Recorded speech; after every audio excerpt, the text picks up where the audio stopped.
Good morning. I'm Jason Ruiz, the City Hall reporter for the Long Beach Post, and welcome to the Post debate featuring the candidates for Long Beach mayor. It's one of several debates that we're hosting before the November 8th election. For more on that, including our head-to-head comparisons of candidates in all of the races that are remaining, visit our elections homepage at lbpost.com/elections. Co-hosting with me today is Hayley Munguia. She's the editor at the Long Beach Business Journal.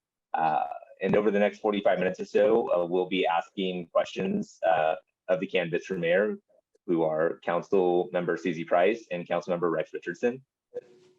Haley. Hi, I'm Haley. So here are some of the ground rules for today's debate. Each candidate will have 2 minutes to answer each question. There is a timer on the screen that the candidates and the moderators can view. So we ask the candidates to keep an eye on the timer, finish your thoughts, and wrap up quickly when you're approaching the 2-minute mark so we can avoid interrupting you and still keep things running on time.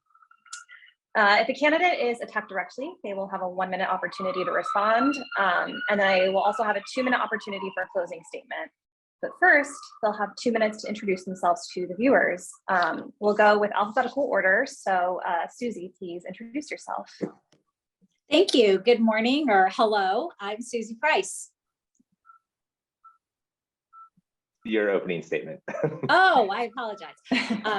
I love this city, from the people to the landscape, to the weather, to the diverse neighborhoods. There is no better place. I'm running for mayor because while we have made a lot of progress, we have some serious challenges ahead of us. And I have the education, professional background, and life experience to navigate our collective future. My early childhood as a political refugee who learned how to speak English at the age of 7 and grew up with a single mom who learned how to thrive in a new country set the foundation for who I am today, a committed public servant who will be a strong and stable mayor for this amazing city. My commitment to this town began when I attended Long Beach State. I worked my way through undergrad and grad school, and the experience changed my life. My leadership as student body president and so many other roles led me to learn about the city in a way that few others could. I decided to raise my family here, and now my boys have something I never had: a house with no shared walls, a backyard in the only city they've ever called home. We are involved in every aspect of our community and even built our small business here. As a council member, I'm proud of the work that I've done in economic development, environment, and infrastructure. We have made a lot of progress. But from the 62% increase in homelessness to the increase in crime and a $25 million budget deficit, we have some challenges ahead of us, and we're at a critical point. We need a mayor with her eyes on Long Beach, a mayor whose motivation for the position is rooted in service, not political advancement or a stepping stone. We need a mayor that will focus on the things that cities can provide, rather than an agenda focused on scoring partisan political points. As mayor, I will be committed to investing in business and development and recruitment and retention to increase our revenue, and making sure that no community is left behind and that every resident in this city feels that they belong in this city. A lot of issues that we'll be discussing today, and I look forward to hearing your questions and offering my vision for our amazing city. Thank you so much. Thank you. And Rex, introduce yourself, please. Absolutely. Hi, I'm Rex Richardson, and it's been my life's honor to serve as this city's vice mayor. I'm vice mayor in a city that I love. The city has given me an opportunity to come here as a young man and put down roots and buy a home and raise a family right here in the city of Long Beach and spend every day making our community a better place. As your vice mayor, I've worked really hard to tackle our biggest challenges and deliver results. I've worked to address homelessness and community safety by leading the effort to build the city's first municipal homeless shelter to get unhoused individuals off the streets and into supportive housing. I've invested in mental health services to address the root causes of homelessness. Together, we've restored public safety services that reduce response times in my community in North Long Beach and across the city, while also focusing on prevention. Throughout my life, I've risen above adversity. I know what it's like to struggle. I was raised by a single mom who worked more than one job to put food on the table and keep a roof over our heads. And we moved around a lot. I attended 14 public schools across 5 states and ultimately moved to California when I was 11 years old on a Greyhound bus. I know what the work and determination that it takes to climb into the middle class. Everyone in our household had a job, but we also had a plan to get a public education. With the help of public education at Cal State Dominguez Hills, I was amongst the first in my family to graduate college, serve as student body president, work as a community organizer, find my first home at 25, and at 26, have the life-changing opportunity to work for the city of Long Beach. I dedicated my career to serving the needs of this city. I have the experience, the proven track record of making government work for everyone. I've seen what's possible when residents come together and work together. By working together, we built neighborhood associations and chartered an Uptown Renaissance. We attracted investment and hope in a community that the city had given up on, brought our first bank to the district in decades, the Michelle Obama Neighborhood Library, restored our wetlands, and gave our residents a voice. As your mayor, I'll focus on making City Hall responsive to all of our needs across the city. Together, we'll address the root causes of homelessness. We'll reduce crime by investing in violence prevention. We'll lead an economic recovery that supports both workers and small. And thank you. And I look forward to the conversation. Yeah. Sorry about that. Sure. Go ahead, Hayley. All right, so yeah, with that, we'll get into the questions. First off, we'll start with a couple of questions about one of the biggest issues facing Long Beach and plenty of other cities right now, which is homelessness. So we want to hear from each of you what you think the root causes of homelessness are, and how do you propose the city address that in a way that it hasn't done it in the past. So Rex, we'll start with you this time. Sure. The issue of homelessness is incredibly important to me. You know, I moved around a lot as a kid, as I mentioned, and it was largely because we were housing insecure. We moved where we found jobs and housing that was affordable. And right now, that's half the city residents of our city spend more than 50% or more of their income on housing. And so to address the issue of homelessness, I have a plan called the HOPE plan. It's really 4 parts. H is for housing. We can't talk about homelessness without also talking about housing and our capacity to build shelter to deal with the homelessness. And we haven't kept pace with housing production since the loss of redevelopment in 2013, where we used to invest $25 to $30 million a year in preservation and production of affordable housing. So I want to propose that we build housing near schools and near colleges, and we identify a dedicated social resident to do so. The second part is outreach. I was out about 3 weeks ago with our reach teams conducting outreach. We need to do more outreach, but also when you talk to someone 10 or 15 times and they finally say, hey, I'm ready to come off the street, they're on a list for 3 weeks or 4 weeks. So we have to build capacity to make sure that our outreach is successful and we have a place for people to go.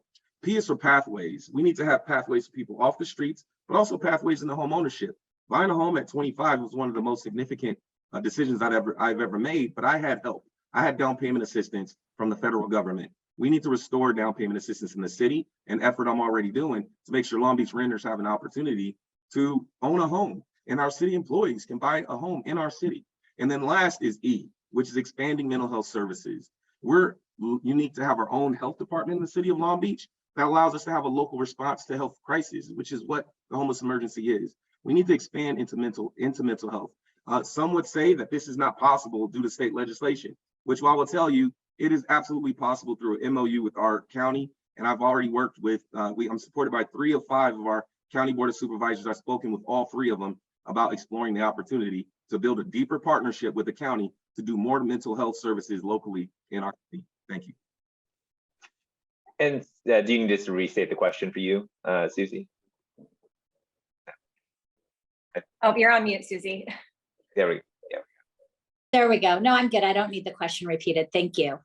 So this is obviously one of our biggest challenges in the city of Long Beach. While cities around us saw a decline in homelessness, we saw an increase of 62%. We now have 3,300 people living on the streets, or some of whom are sheltered, but not sheltered long-term.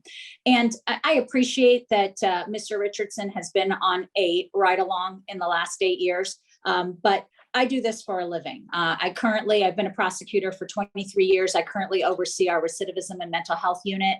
I've been on numerous ride-alongs right here in the city of Long Beach, but I've also been on ride-alongs. I do them every day. I sit as the proxy for the district attorney on the Commission to End Homelessness in another county. And I'm working with the healthcare agency on a program that I helped architect called First Point that was deployed earlier this year.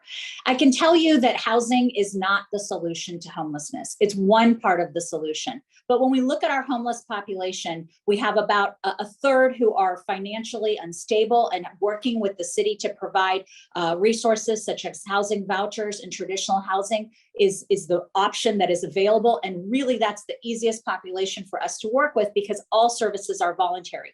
There is nothing that's compulsory yet, and nothing will be compulsory until CARES Court rolls out in January of 2024 in LA County, which is quite a bit away. But what the number one effective way to get people connected to services, those suffering from mental health, substance abuse, or a co-occurring disorder, is through robust street outreach. The 10 to 15 times that Councilman Richardson just talked about in the city of Long Beach right now takes over a year because we don't have consistent daily outreach. If we have consistent daily outreach, we can connect people to services and lean on our nonprofits to expand their role and help us build our capacity in the city of Long Beach, something that we have not been doing well and something that we have huge potential to do in the coming years. So we'll get to the rebuttal first. I mean, we will get to the rebuttal, but I just want to give you like another 30 seconds just to clarify, like what, so are you saying that we need to do outreach? What are we not doing now that the city can do to better address what's going on in the city? Sure, we have limited outreach teams right now. The number one way to connect people to services is through building a relationship based on dignity and respect. And you cannot do that if you go out today, you don't go out for another month, and the person doesn't remember that they have a positive association with you. So the model that is utilized in street outreach today is a daily consistent model for a 2-week period of time where the relationship is based on respect and dignity, and offers of help are given where someone is showing up for you. Research shows that day 8 of 10, people do accept a service in that situation. Okay, well, you have a minute for your rebuttal if you wish, correct? Thanks, Jason. So a few things. So first, homelessness, we've been focused on homelessness since before it was a citywide crisis. We had an emergency along the LA River. We have multiple sort of jurisdictions, LA County flood, Southern California Edison, where you clean up an encampment and folks just jump the fence and go to the other side. And so we've been dealing with this for quite some time. I've been doing ride-alongs for about 12 years. What I can tell you is there is a philosophical difference between the two of us. When the homeless crisis really grew citywide, my opponent's first approach was to hire a special prosecutor to prosecute those panhandling in Belmont Shore and push them to the other communities. And the reality is we have to address root causes. We need to think about building our own local capacity to deal with homelessness. That's why I stepped forward to build the city's first municipal homeless shelter, because Martin v. Boise said you couldn't enforce your anti-camping laws unless you actually had capacity to do services and housing. And so by doing so, it inspired the city to do more. We now have 3 Project Room Key sites in all parts of town after we built the Atlantic Bridge community, and we just acquired the Luxury Inn to build a 4th. We have to build our own capacity to deal with these issues. Thank you. Suzie, do you want to, I mean, and before, if you do want to respond to that, I will say, just for context, that during your time on the council, you have authored a number of items focused on a variety of issues, around homelessness, whether it be like the bike shop ordinance, or I know when we talked about it the other day, you said it was not called the panhandling ordinance, but it was, go ahead and respond to that. Sure. So first of all, the first council member on the city of Long Beach, current city council, that ever brought an item on homelessness was me in 2017. It was entitled Comprehensive Approach to Homelessness. And it involved every single innovative idea that's being used throughout the country. Homeless work programs, interdepartmental teams to work together. So this thing that the first thing we did was hire a neighborhood impact prosecutor is just baloney, and it's a flat out lie. Now, we did hire a neighborhood impact prosecutor, but not to prosecute panhandling. Panhandling is not illegal. Anybody who knows the law would understand that. What we hired the neighborhood impact prosecutor to do was to make sure that violations of the California law and local ordinances are followed up upon by the prosecutor when an arrest is made. Not to make arrests, but when an arrest is made, have a special dedicated prosecutor. And that outreach was effective. And in fact, the city council, the entire city council, just funded a neighborhood impact prosecutor, including Councilman Richardson, who voted for it. Well, there is a new state law that was recently signed by the governor, CARES Court. I'm sure you guys are familiar with that. If you guys are watching at home, it basically allows cities now or a variety of people to, if somebody's having a mental health issue or a drug addiction issue, they, in so many words, a court can force them into a treatment plan. Now, prior to the governor's signing of that, our city council, you guys, asked for options of how to implement it locally. So my question is are you guys supportive of Care Court? And, given the ask about options for implementing it locally, if it is allowed, how do you think it should be tailored here in Long Beach if that becomes a reality? And I think the first is Suzie. Thank you, Jason. I think there's a lot of misinformation about CARES Court. So CARES Court is going to roll out in Orange County in January of 2023. I'm already at the table on those discussions. It'll roll out in LA County in January 2024. The standard for CARES Court is a very high standard. It's the 5150 standard. So about 80% of those experiencing mental health issues that are living on the streets today will not qualify for a CARES Court referral, because CARES Court standard is someone is a danger to themselves or others, which would traditionally require a 72-hour hold, but now it's going to allow a court to compel services for someone up to 2 years. But again, the threshold is the 5150 standard. So CARES Court is not the solution that a lot of people think it's going to be to compel people into services.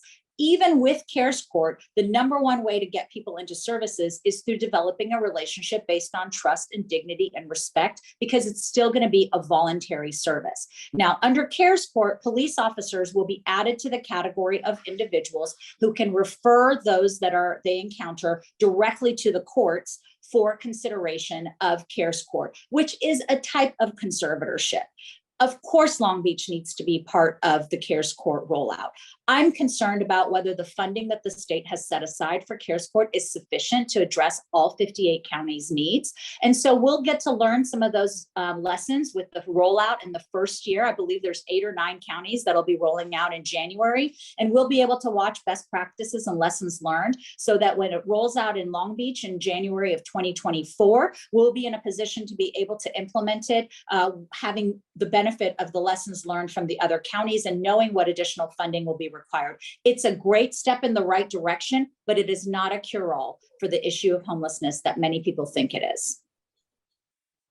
Okay. What are your feelings on the new legislation, Rex? Sure, I'm optimistic about it. I know that our systems, particularly our court systems, are difficult for families to navigate, even if you have resources. I know this personally.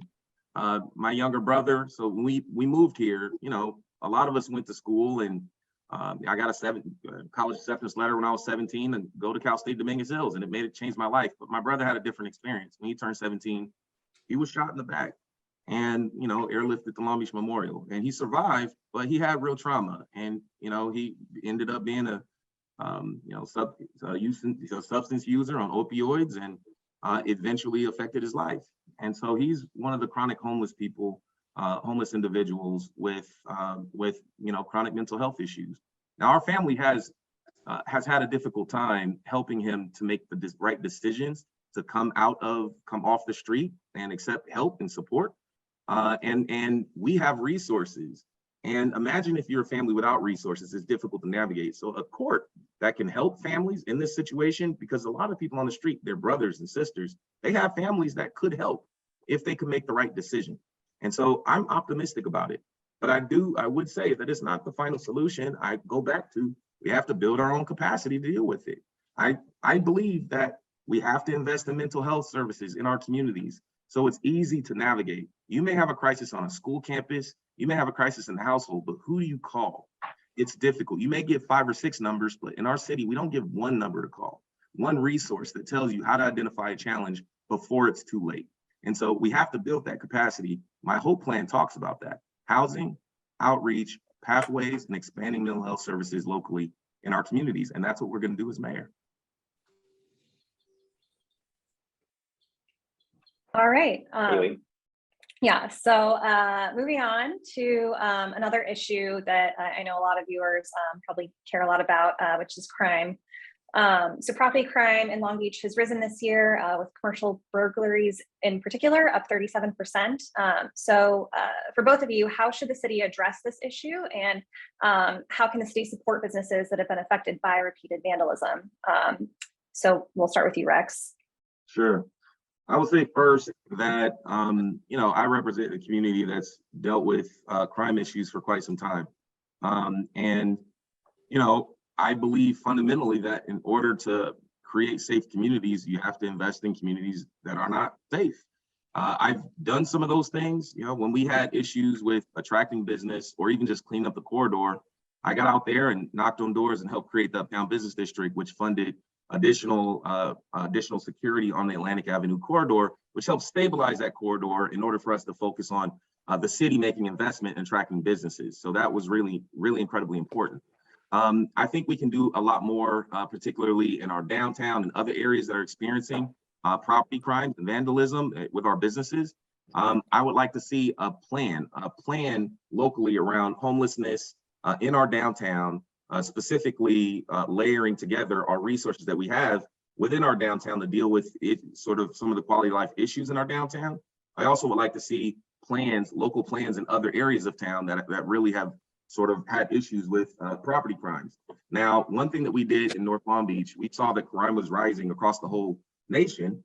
One thing that we did was invest in something called community walks. This was knocking on doors in the neighborhood, walking the business corridor with businesses. And we saw a double-digit decline in violent crime and a general, we saw the community get safer. And I believe that if you want a safe community, you have to activate it. You want a safe park, you have to program it. You want a safe business corridor, you have to activate it. And so we built on that and invested in a new community policing apparatus citywide, which in this past budget expands our bicycle patrols, but also expands our quality of life officers. And so we have to layer our approaches together to make sure that we have more eyes on the street and we have a more active corridor. And I truly believe that if we invest in economic development and invest money into lighting up these corridors, then we'll see a more significant impact as it relates to making them safer.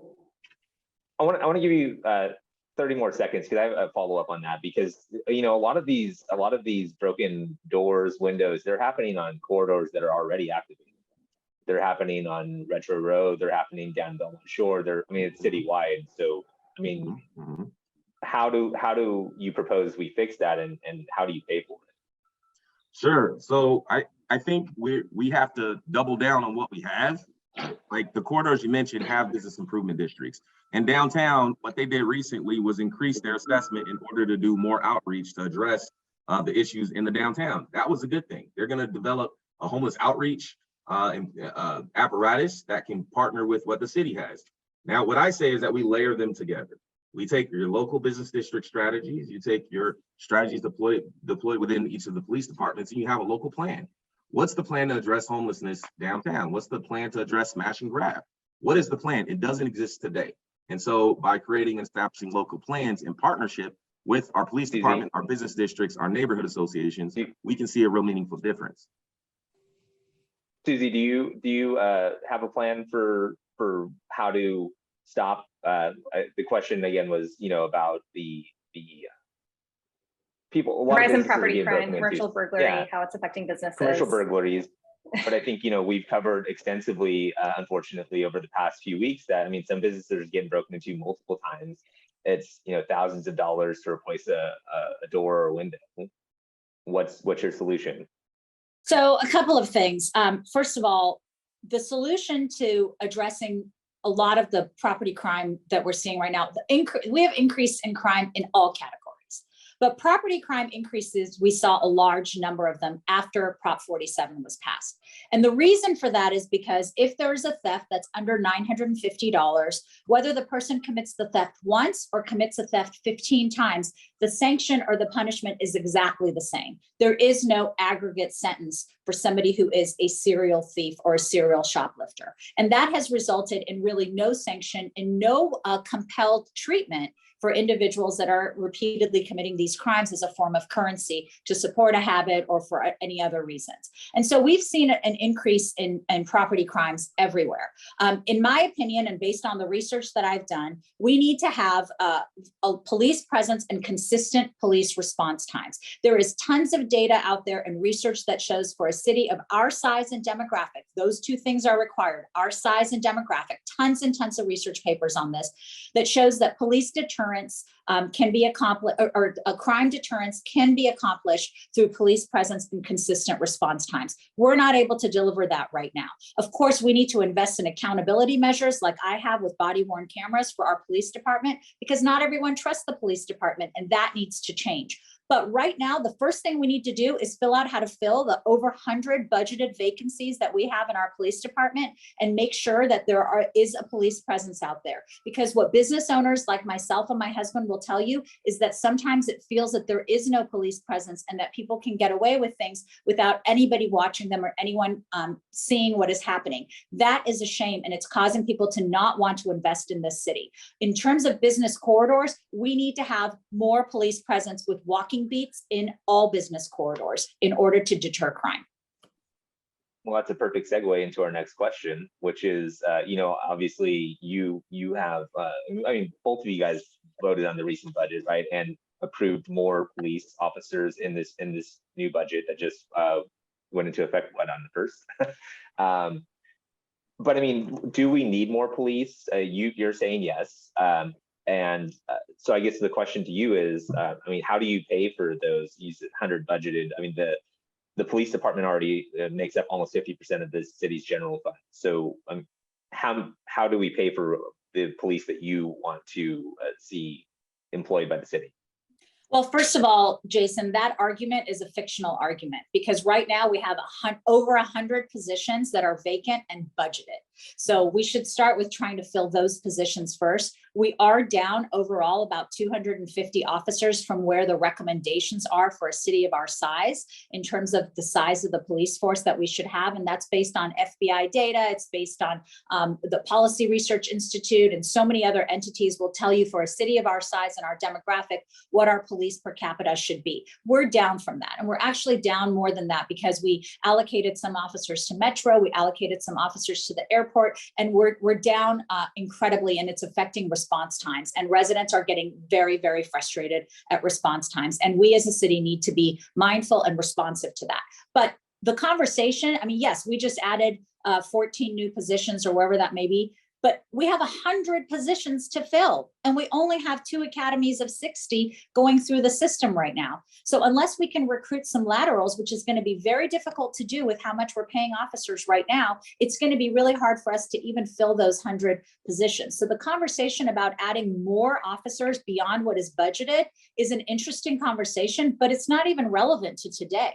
Because right now we have over 100 positions that are budgeted that we need to fill, and we're having difficulty doing that. So my thoughts would be, let's start with filling that first. And moving forward, we need to be more budget conscious. I'm proud to be somebody who considers myself fiscally prudent. I've never overspent my council budget. I've never overspent my campaign budget. My husband and I have never defaulted on loans or payments. We believe very strongly on fiscal prudence. And I think it's really important that we have a fiscal prudence be a priority for the city, so that we can utilize additional revenue and build up the core services that the city needs. But we need to invest in accountability as well, and make sure that our police department is accountable and transparent.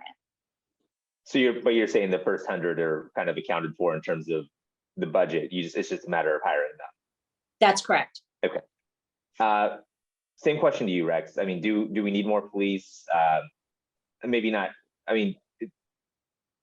Do you support hiring more police, and how would you pay for that? Suzie just said the first 100 are covered. Do we need more than 100, and how do we get to that point? Sure. So I would first start off by saying we have a retention issue in the city as it is today. We have positions that are budgeted that we could fill today that could have a real meaningful impact on the ground. And what it does is it slows down our capacity to actually respond to emergencies. And I know what it's like when you have slow response times. I know what that's like when we lost Paramedic Rescue 12 back in 2010. We had a 3-minute slower response times in our communities. And when I talk to our residents, they don't say they want less police. What they say is they want a safer neighborhood. What they say is they want to be responded to when they have an emergency. And our city hasn't been as responsive as we can be. We've done some good things. Our city council has invested, whereas the previous city council had cut officers by Measure A and things like that have actually helped the problem. But we also have challenges as it relates to dispatch. Our dispatch workers are overworked. They're working overtime. And these are regular folks. When they have to take a day off, when they have to go on vacation, someone has to pick up that slack. So we have to invest in our whole system. That means making sure that we invest in our dispatchers. That means making sure that we're recruiting police officers from our local communities. I believe that we should prioritize hiring additional officers and firefighters to meet the needs of our community. I know what it's like when you get that phone call as a council member from a commander saying a shooting's been done in your community, and it's always heartbreaking. But I think people would like to see fewer of those incidents happen, and you do that by investing not only in police and fire, but investing in making the community safer in general, investing in your parks and your libraries and community centers, making sure there's jobs available and opportunities for young people. Because I have seen the power of when we think of public safety more broadly as the need to achieve that final goal of a safe and healthy community. I've seen I've seen the difference. So I would say, yes, we have 100 positions that we can fill. We need to do a better job at recruitment and retention. Certainly, we're exploring some of those things in contract negotiations today. And I would also say that I would like to double down. Oh, I'm sorry, I didn't see your.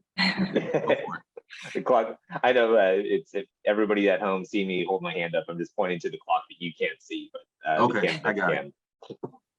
I can see what's Jason. Hayley, you're up. Thank you. Yeah, so now we're going to move on to some questions about housing. So the city's inclusionary housing ordinance, which for viewers who may not know, it requires developers of new housing projects to either include a certain amount of affordable units or pay into an affordable housing fund. But it only applies to a small part of the city, downtown and part of Midtown. So with affordable housing being a concern citywide, should Long Beach revisit this law and apply it more broadly to ensure more affordable units are built? And if so, do you have any thoughts on what that looks like? So we'll start with you, Rex. Sure. So we have inclusionary housing across the city. The way that it works is in downtown and Midtown, it requires an incentive. We already have density bonuses and things like that built into the downtown plan and the Midtown plan, which triggers the inclusionary housing. But outside of those areas where there aren't very many incentives, there's no money to pay for it. There's no such thing as a free lunch. And so to offer 11% of your units as affordable, we need to think of what those incentives are. We've been working on that. We've explored additional plans to add density bonuses in areas like North Long Beach and other parts of town. We have a citywide density bonus program that we have just improved. And so those are the things that we do to do it now, to increase it. Now, the most significant thing that we can do to make sure that housing is not just built in premium areas, coastal, $11,000 a unit for rent, is by having a dedicated source of revenue to provide the subsidy needed to make the housing affordable.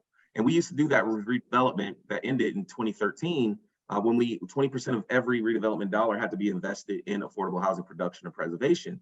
And that was between $20 and $30 million a year. And it typically takes 4 to 5 years to build 1 unit of affordable housing. So when you see that 5 years after the loss of redevelopment, the state, Governor Newsom declared a housing emergency. So 1 + 1 = 2. We stopped producing locally and create the emergency. So we have to think creatively about how we reinvest in affordable housing production to make sure that we can use our inclusionary housing ordinance citywide. There are some great things happening today. The state legislature just adopted La Casa, LA County Affordable Housing Solutions Agency. I worked on helping create this agency and created a seat for Long Beach to serve on this board. This is a regional solution to a regional problem that will help generate revenue for Long Beach. And I'm excited to see what's at stake, what we have the opportunity to do. Thank you. But you don't, I think the way it was written anyways, but you don't think the ordinance should be revisited and maybe spread out across the city to ensure that those affordable units are somewhere else besides along Long Beach Boulevard and downtown? Yeah, it already is expanded. There's 2 zones within our inclusionary housing ordinance. And and we should absolutely revisit it as we have other economic indicators, other economic tools that can help pay for it. Because Midtown has a tool and downtown has a tool in the expedited EIR and in the density bonus that needs to be expanded to other areas. Sorry, I jumped in, Hayley. Same question to you, Suzie. Yeah, no problem. So I would absolutely, to answer your question, support expanding our inclusionary housing policies citywide. I can tell you there are a number of developments that are coming online here in East Long Beach that are going to include inclusionary housing. And that's because those developers are taking advantage of the state density bonus that some aspects of we've adopted here in the city of Long Beach and are trying to market and encourage developers to utilize. And I think that's going to be very good for those developments because it's going to allow more affordable housing units to be spread throughout the city of Long Beach, which I would absolutely support. You know, when we think about how the city can be involved in funding for affordable housing, I would ask that we be very cautious in regards to this idea of a dedicated source of revenue. You look at Measure HHH in the city of LA. They raised over $1.8 billion the last time I looked at the audit report. And out of that, they built 18 developments. And those 18 developments had a cost per door of $500,000 to $800,000. That is not an efficient use of taxpayer dollars, in my opinion, to build affordable housing. Instead of looking at options like that taxes the residents to do things like create a dedicated source of revenue, we could do what a lot of cities are doing today in terms of spurring and incentivizing additional affordable housing development, streamlining the process for affordable housing developments, waiving some of the regulations that we would have with other developments if it is going to be an affordable housing development. That alone would save hundreds of thousands of dollars to a lot of big developments. And that alone would be an increase in their subsidy, even though it wouldn't be a direct subsidy. Guaranteeing loans, using the city's credit and the city's credit rating to guarantee loans could be a way to partner with developers to incentivize additional housing. So I'm open to all of those options. And I think it's important that we do that because we definitely need to increase our stock of affordable housing in the city of Long Beach.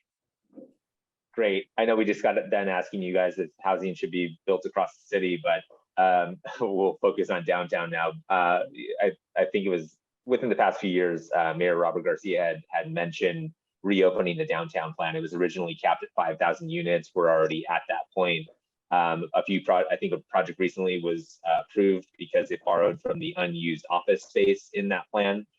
So, I mean, would you support opening or revisiting the downtown plan and maybe expanding what was allowed under that to build more housing downtown? And who went first last time? I think this is the Suzie, right? Yeah. So yes, Jason, I absolutely would. In fact, last night I was perusing every Long Beach Journal edition since 2022 started. And there were a number of articles on there regarding how much downtown has changed since COVID and how many vacant office spaces we have and how there are areas of downtown that just completely need to be re-envisioned now as a result of changes in office use and walkability and activation as a result of stay at home or work from home policies that a lot of companies now have. And so we really do need to re-envision downtown. But what that looks like, I'm not in a position to say right now. I would hope that we would work with the community to find out what additional density can they bear. Where does it make sense to have additional housing density? Work with the business community to find out, what kind of retail on the ground floor would they want? And are there opportunities for mixed use where there once was corporate offices? Those are conversations that we need to have. And I'm sure those are conversations that the council members for those that district is currently having. I certainly know that we would be doing that here. We've talked about that and, making sure that, for example, Belmont Shore had the lowest vacancy rate of any coastal business corridor in the state of California, having an all-time high during COVID of 10% and now having not 4%, but 4 vacancies. And so those are conversations that we're involved in every single day to make sure that we're keeping those spaces activated. And I know those conversations are happening in downtown, but revisiting the plan in light of the pandemic and how the changes in corporate culture has impacted our downtown is critical. And perhaps having some of those corporate offices be transformed into mixed use residential would be a smart thing to do. But we'd have to engage the residents because as I talk to them, they talk about parking impacts and other impacts that are problematic for their quality of life. And we need to make sure they're engaged in this conversation early. Sure, yeah. Parking is a problem in a lot of areas in the city, but especially downtown, bless you. Rex, the downtown plan, would you be open to revisiting it to maybe make some more room for housing? You're on mute, I think. Absolutely, I think so. You know, I'm fortunate to have been around. I was a staff member when the first downtown plan was being negotiated. And what I'll tell you is some of the things the community called out in the downtown plan as sort of a warning, they all played out that way. The downtown plan originally, there was a proposal to include things like inclusionary housing that we have now, we didn't have then, first right of refusal, all these protections to make sure people weren't being displaced from the downtown, and they weren't included. And those very things that people were concerned about actually manifested. And so we should absolutely think about taking a second look at the downtown plan, one for housing opportunities, but secondly, to address the issue of gentrification and how we can make sure that people who live in our downtown aren't being forced out by a second downtown plan. Now, I think it's an economic imperative that downtown figure it out because there have been significant challenges. There was a business, and I won't mention the name, they were going to lease out an area right on 4th and Atlantic. And they walked away because the downtown, the word they used was too stabby, and they went to Irvine.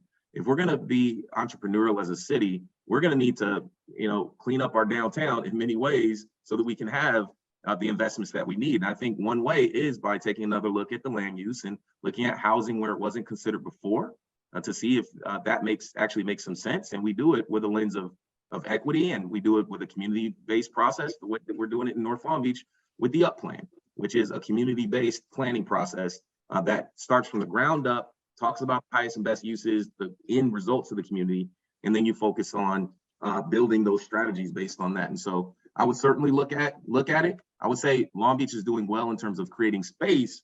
We've already identified 26,000 space for 26,000 units through our land use element, which achieves what we need for our regional housing needs assessment. We're already ahead in that regard, but we can certainly do more. All right, thank you. And now as the Business Journal editor, I do have a business question for you both. So there are a number of corridors in the city that historically have seen less investment in terms of business and economic development.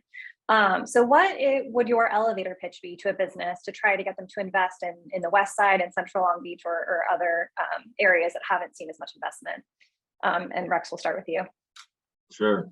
So I'll start with, here's the way I attracted businesses to North Long Beach.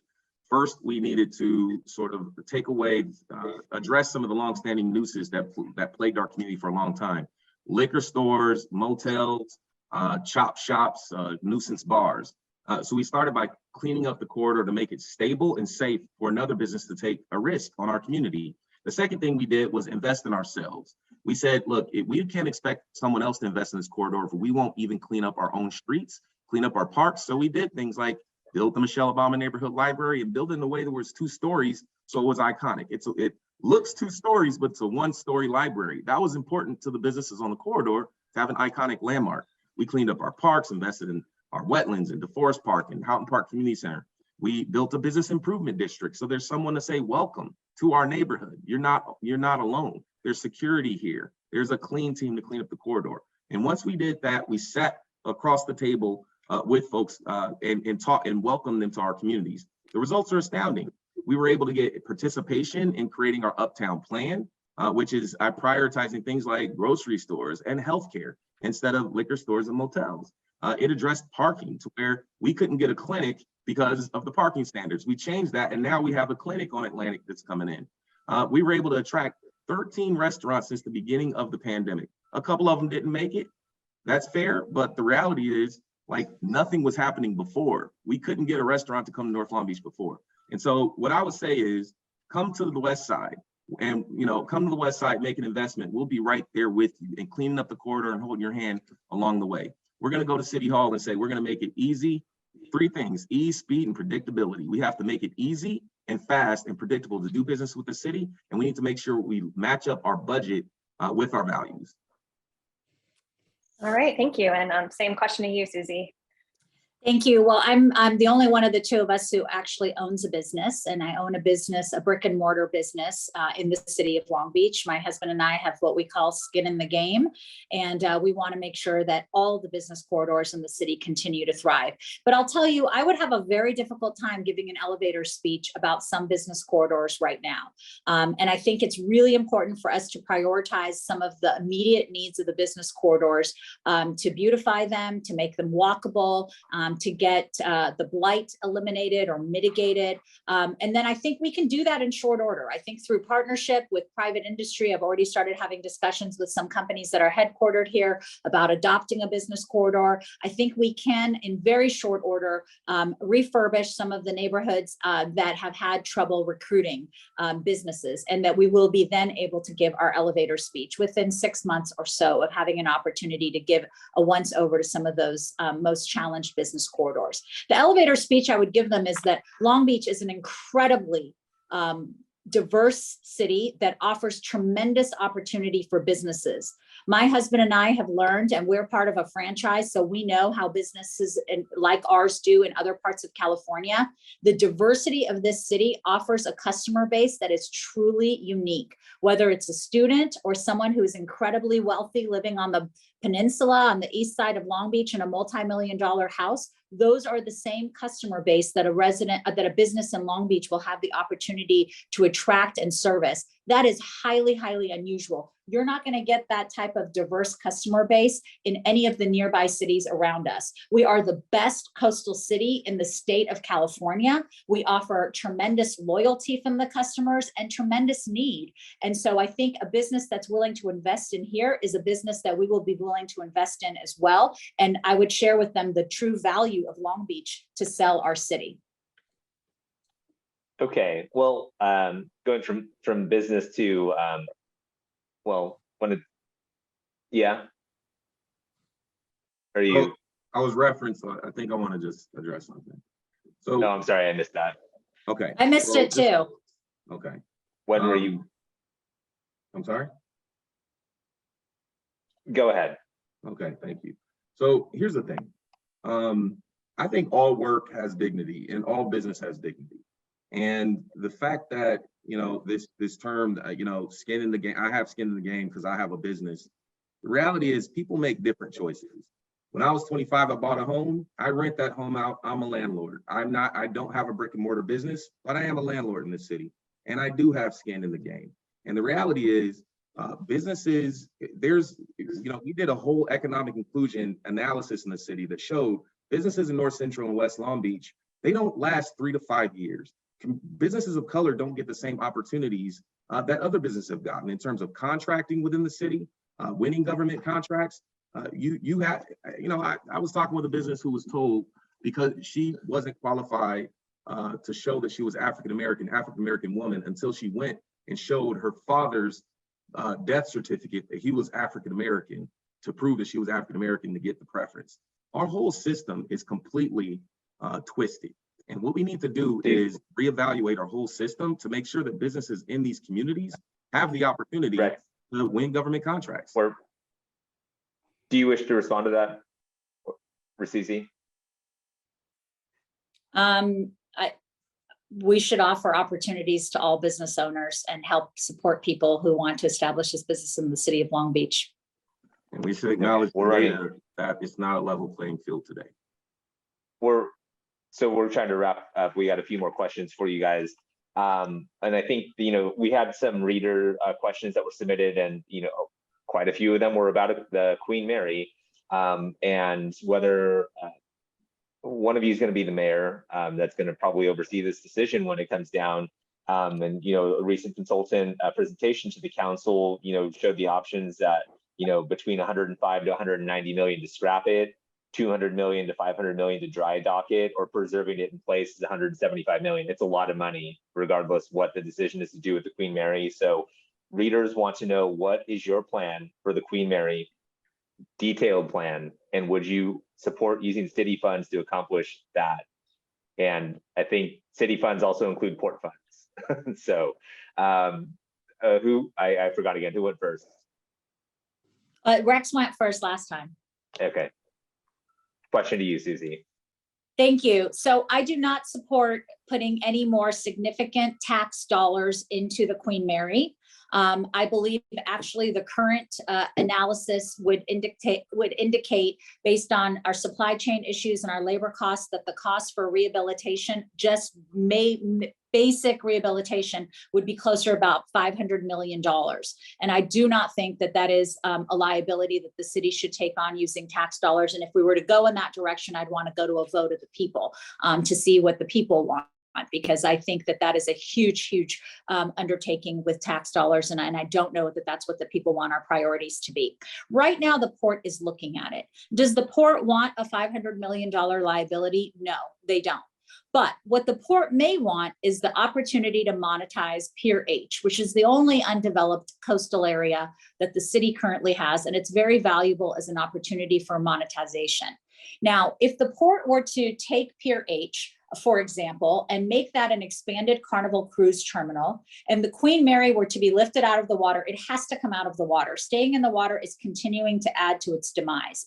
But if it were to come out of the water and Pier H was used as an expanded Carnival terminal, and we were able to increase our passenger fees from the $2.50 we currently charge to somewhere around $7 or $8, which is what San Pedro and San Diego are using, are charging, then we can use part or all of the Queen Mary as a tourist destination to onboard people onto their cruises. It could be, they could spend the night in the ship. Instead of waking up at 3:30 in the morning to go on their cruise, they would spend the night before on this historic Queen Mary. They would tour the Queen Mary. When they would go on the ship and exit the ship for their cruise, they would go in and out of the Queen Mary and get tours, and it would become a tourist attraction. That opportunity could provide enough revenue so that it can offset the costs of repairing and restoring the ship. But we also have the submarine next to the ship that we need to talk about and have a conversation about. The mayor needs to be strong enough to make decisions about both.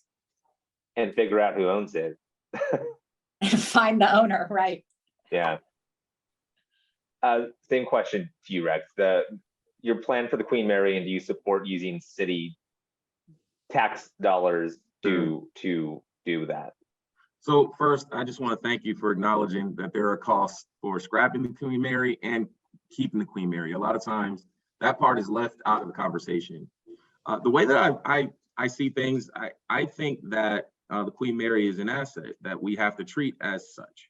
You know, if your grandpa built a house and didn't take care of it, and it had termites and roaches and the neighbors hated it, and they pass it down to the next generation and they do the very same. When it comes down to you, all the neighbors come to you and say, burn down your home. Well, are you going to just take that, or are you going to do an analysis of what the real costs are? Are you going to treat it like an asset, try to at least get your money back out of the deal, and try to pass it off to the next generation in better hands than it was when you received it? That's the circumstance that we have with the Queen Mary today. We need to have an honest conversation that it will cost money to scrap the Queen Mary.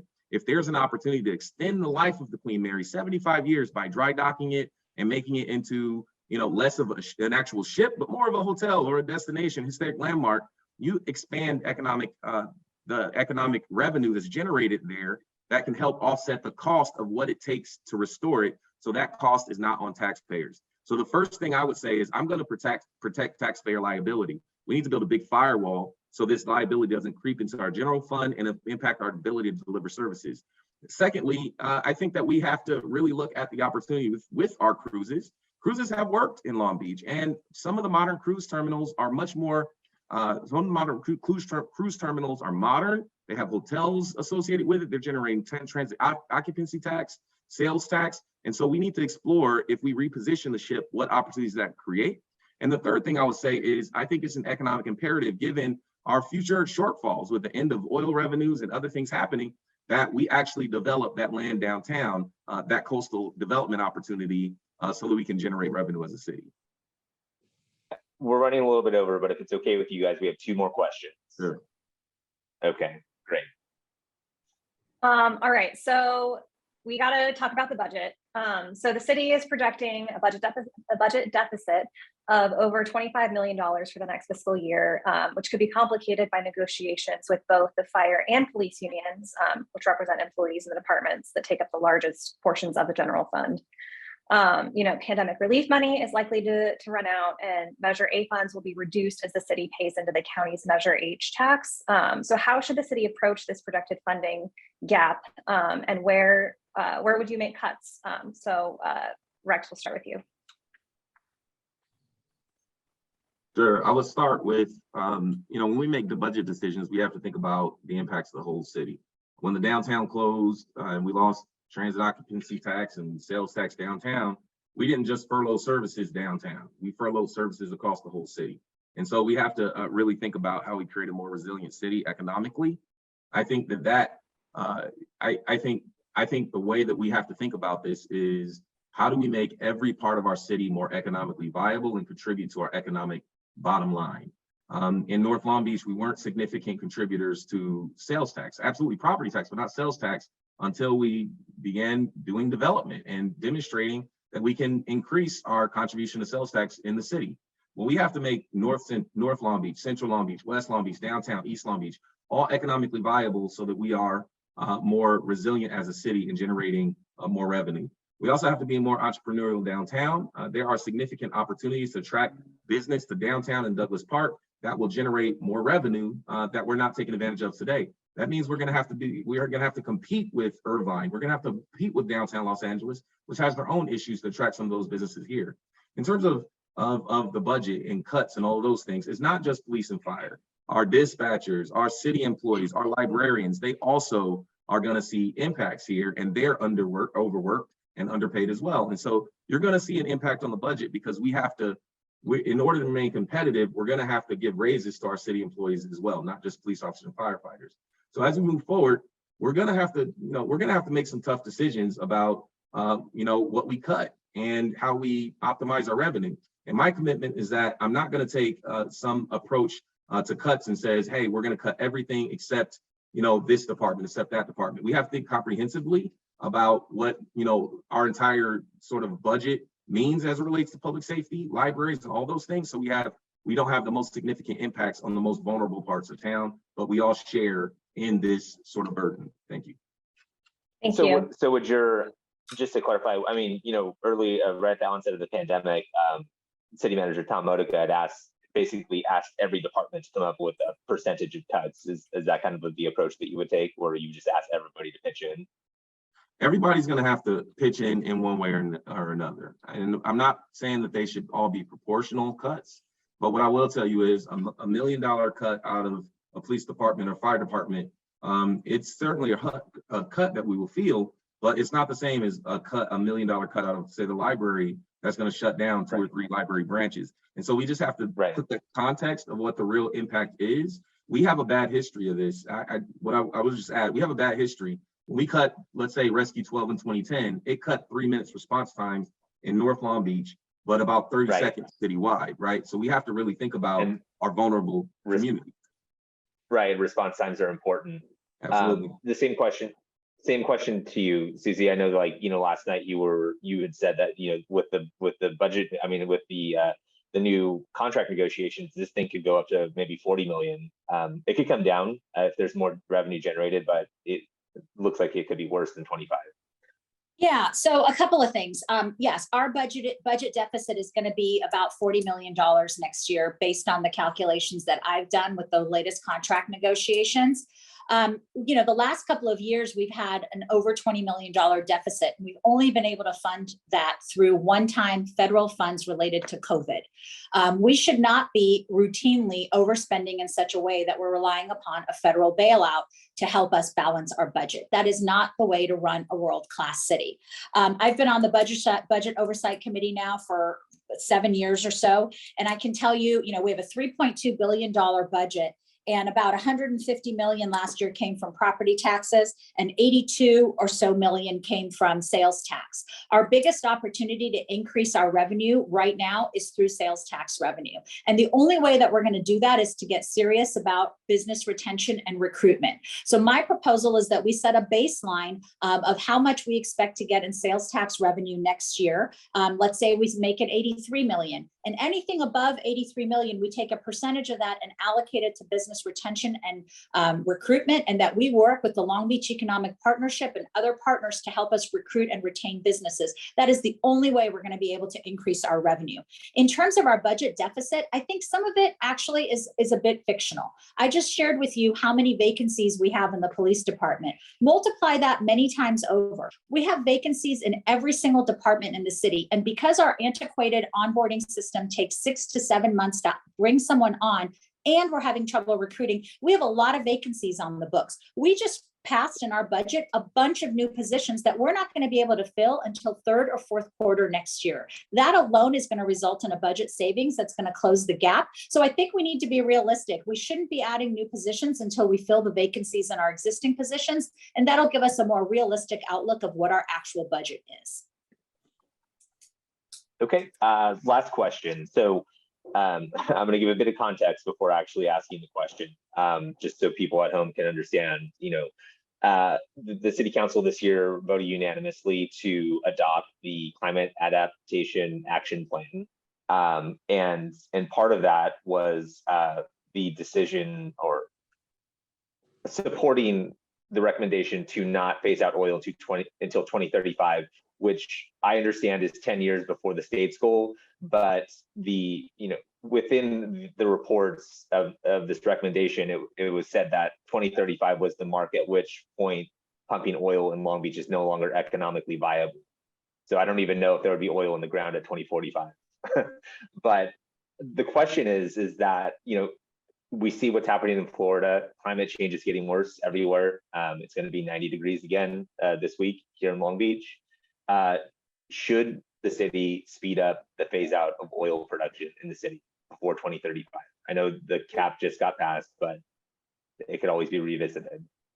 And I think that goes to Suzie first. Sure. That's a great question, Jason, and I can give you a theoretical answer that's not based on reality, which would be yes, absolutely, we should. But that's not reality, and that's not the reality of the city of Long Beach, and it's not the reality of consumer trends.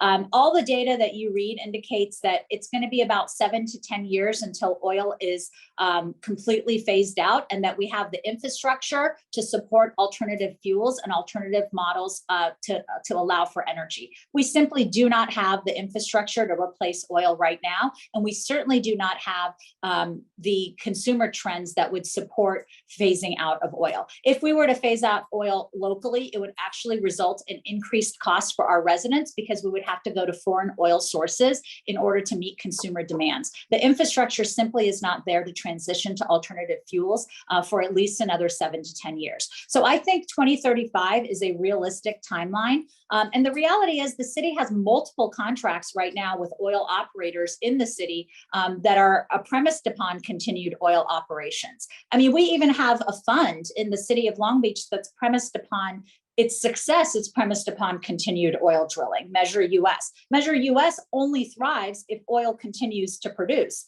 Otherwise, Measure US goes away. The wetlands only would get restored if oil continues to be produced with those who have the mineral rights over at the Los Cerritos wetlands. And those contracts and those relationships are in existence because they are premised upon the existing businesses and operations of oil in the city of Long Beach. So I think that the climate action adaptation plan sets some realistic goals for us. And there are definitely some short-term goals related to oil and oil production that the city should be investing in. And we should be planning for the phase out of those sources of revenue, which will no longer be available to us and will have to be incorporated into the general fund. Okay, same question to Rex. And I just want to, in talking to our director of energy resources and city manager, it's my understanding anyways that the oil that's pumped locally is the grade of the crude is not actually used to produce gasoline. It's used to make other things, is what I was told. But I mean, either way, there are products that are being produced with it. So same question to you, Rex. I mean, should we be speeding up the phase out of oil production in the city before 2035? It's already going to happen with the new setbacks bill is going to make it more difficult to go in and produce additional oil. So the phase out time is going to be accelerated. We haven't even done our analysis to see how much it'd be accelerated, but generally My thoughts are climate change is real. We're seeing the impacts every day. It's hot. We have students who don't have access to AC in the schools. There's a real problem. We had cooling centers that haven't worked in areas like North and West Long Beach. And we have sea level rise that's impacting our peninsula. So it's real, and Long Beach has been a leader. But I will tell you, there's a conflict, and that conflict is Long Beach is one of a few jurisdictions across the nation that's an oil providence. We're an oil company. And before we can talk about getting our city money off of oil, we have to talk about getting oil money out of our politics. And so when I started off in city council, I accepted contributions from folks like Signal Hill Petroleum and others. But then I learned about that conflict, and I made a commitment not to accept oil funds. And I haven't accepted any oil funds in my campaign for mayor of Long Beach. And I'm proud to state that. I will also say that oil, it absolutely is our past, but it's not our future. We have to really think big now about how we address this pending shortfall, this revenue deficit, because tightlands and uplands, all those things are driven by oil. We have to think about what is the larger conversation amongst the top 10 cities in California about being more aggressive on the tax code with the state to incentivize this transition, because our tax code tells us to build shopping malls and car dealerships, but not to build housing and not to prepare for this transition to oil. So this is a large macro conversation. The other thing is, and thanks for the reference to Measure US, Measure US was never intended to be there forever. It was there to accelerate the Climate Action Adaptation Plan, establish the city's youth fund, and invest in public health, three things that are incredibly important as we see a climate emergency coming. And so we need to be serious. We need to detach our funding, and I'm proud to make that commitment. Thanks.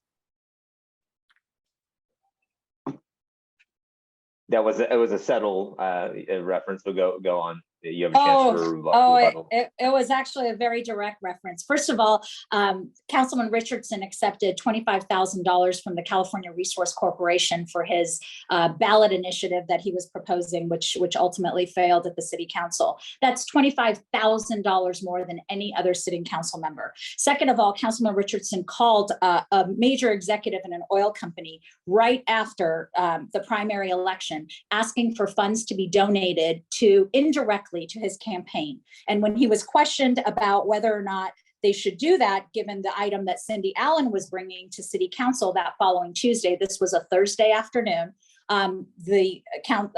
Councilman Richardson offered to pull the item or help make sure the item gets pulled. And lo and behold, the item was pulled that Thursday afternoon in advance of the Tuesday meeting. Finally, Cindy Allen has contacted oil executives in this city asking for direct donations to a political action committee that she set up in support of Councilman Richardson's run for mayor. So yes, perhaps he's not accepting the $400 or the $900 donation in this race, but he's received tens of thousands of dollars in oil money. And we'll get to rebuttal, but I mean, Suzie has also taken a lot of oil money in donations in this mayoral run. It is true that Rex's ballot measure took $25,000. I verified that this morning, just so we had the numbers right in case they came up, which I assume that it would have. Your chance to, and that item has been on the agenda twice, I think, and it's been pulled mysteriously and it's not resurfaced. And that was to look at the speeding up of phasing out the production of oil in Long Beach. I'm done talking. It's your turn, Rex. Thank you. You can't make these things up. There's a thing called public record. So we proposed a housing bond in Long Beach, and CRC contributed $25,000 in 2019. And that measure never made it to the ballot because my opponent led the coalition to kill the measure. And so in 2020, I joined the South Coast Air Quality Management District and became a regulator of refineries and oil companies. And that's when I made a commitment that I would never accept oil contributions again in the future. And that's consistent in my mayor's campaign. On the other hand, rather than acknowledging that it's a conflict of interest and talking about what you will do differently, you continue to do it. The owner of Signal Hill Petroleum just contributed $45,000 to directly elect you for mayor. I haven't solicited a single contribution from oil companies, and the charge that you made, I challenge you to prove it. It's never happened. So I challenge you to prove it. I'm not on the Climate Action Committee on City Council. I wasn't a co-author, and I have no legal authority to withdraw any item from the agenda. And so rather than level these complaints, talk about what you will actually do as mayor and what commitment you have to climate action. Thank you. So that was supposed to be our last question, but given the tone on which we're ending on, I think that, Hayley and I had talked about this morning. I want to give you guys 30 seconds because there has been a lot of negativity from either independent expenditures supporting both of you guys or direct from the campaigns. Just a lot of mudslinging in this campaign. I want to give you guys 30 seconds to tell people something you like about your vote. And I think Rex can go first on this one. Sure. I think Suzie was Sure. on the label. Sure. Councilwoman Price is a good council member. She takes care of her constituents, and I would say, she's formidable. Like, she stands up for what she believes in. Absolutely. I think, you should be able to disagree with people on values and on policy without necessarily attacking or being disagreeable. And so I think she's a very hardworking councilwoman. Suzie, you got 30 seconds. Oh, you're on mute. I think I would say that Councilman Richardson is a great father. He has an adorable set of daughters that are just so cute and wonderful, and his wife is just lovely. And I think that he is a really great father and husband to them from what I have seen. And it's a pleasure to see that family dynamic play out and to be able to experience it as one of my colleagues. Great.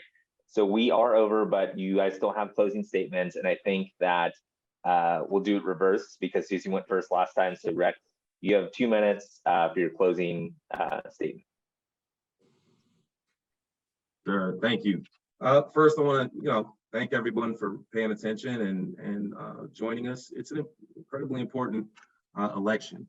I think about what it was like when I was 26 and I got that job as chief of staff to Steve Neal and got to serve the city of Long Beach. And it's been an incredibly rewarding experience to be able to drive down the street and see a vacant lot and envision, hey, we want a bank there, or hey, see a problem in the park and say, well, let's activate and let's fix it. It's an incredible experience, one that I'll never forget, and I'm completely humbled by. I know that our challenges are great as a city. We really need to build more capacity to get our unhoused neighbors off the street. We have to overcome this pandemic and get our economy back on track in a way that doesn't exacerbate longstanding problems. The 17-year difference in life expectancy in our city and growing inequity. But I'm hopeful and I'm optimistic. I know it's possible because I've seen it. In North Long Beach, we were a community that lacked hope and investment. And by working together and building neighborhood associations and bringing people to the table, we were able to make a real meaningful difference and build libraries and open space and community centers. And that same spirit of unity, I want to make sure that we carry out through the whole city. I'm proud to have won 7 out of 9 council districts in the primary by talking about what we have in common and talking about our collective vision for the city. I'm proud to be the candidate for mayor that's unified our Democratic Party, the only candidate endorsed by the Democratic Party, Mayor Robert Garcia, our firefighters, our nurses, Planned Parenthood Advocacy Project, and California environmental voters. I'm going to be a mayor that makes sure that people know and understand that the city is looking out for you. It's not enough to just hear it, but you have to generally feel that the city has my best interests at heart. And I think that I'll be a mayor for our entire city, a mayor that doesn't think that I or my community is above or below anyone else, but that everyone should have the opportunity to have a seat at the table and the opportunity to thrive. So thank you so much for the opportunity, and I ask for your vote. Thank you. Right, 2 minutes for your closing statement, Suzie. Thank you, Jason and Hayley. Thanks for giving us the opportunity to share a little bit more about ourselves and contrast our differences for the voters in this city. There are tremendous differences between me and my opponent. I've spent my life dedicated to public service outside of politics. My opponent has spent a career in politics. He should be very proud of those endorsements. He's worked very hard over a number of years to get them. And I think when we go out and we talk to voters, we both have a lot of endorsements, lots of endorsements that we're proud of. But I think what voters want is to know what we're going to do for them, whether or not their interest is going to be what's best for us and for them, and whether or not we're going to make them a priority. The rest of it is just politics to them. And as I go out into the community, I tell people about my story. I have the American dream that I've accomplished in my life, and I'm really proud of that. I've followed through on my personal educational goals and my professional goals, and that shows that I'm someone who's committed to following through and delivering results. For the last 8 years, I have delivered for my district, but I have also delivered for this city. I have enacted policies and championed efforts that have made this city better in so many ways. And I'm grateful and proud of the partnerships that I've had to make that happen. And I'm grateful for the support from city staff and my council colleagues who have made those wins possible for us. Moving forward, the city has some serious challenges, and we need a mayor with her eyes on Long Beach, a mayor that's going to be focused on the residents first, and a mayor that's not going to be afraid to say no to powerful special interests who may want something that's not in the best interest of our city. I'm not going anywhere. I've had a 23-year career as a criminal prosecutor that I'm incredibly proud of. And I am leaving a job and a career I love to serve a city I love, not because I need a job, but because it's about service, not politics for me. I will be accountable, I will be honest, and I will do my work and my research in order to serve this amazing community. Thank you. Well, thank you, everybody, for tuning in. And I want to especially thank the candidates for, going over. We told them that it was going to be over at a certain time, and but it is important for you guys to hear what they have to say about these questions. So I'm glad that we were able to squeeze them in.